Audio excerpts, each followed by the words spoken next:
Commonwealth ও SA গেমসে স্বর্ণজয়ী shooter Sadia Sultana আর নেই। মাত্র ৩১ বছর বয়সে চলে গেলেন পরপারে।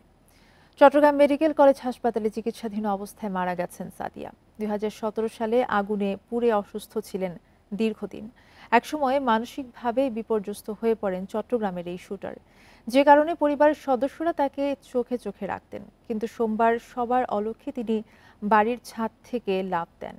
এরপর আহত সাদিয়াকে পরিবারের সদস্যরা চট্টগ্রাম মেডিকেলে ভর্তি করেন। আইসিইউতে থাকা অবস্থায় মারা যান তিনি।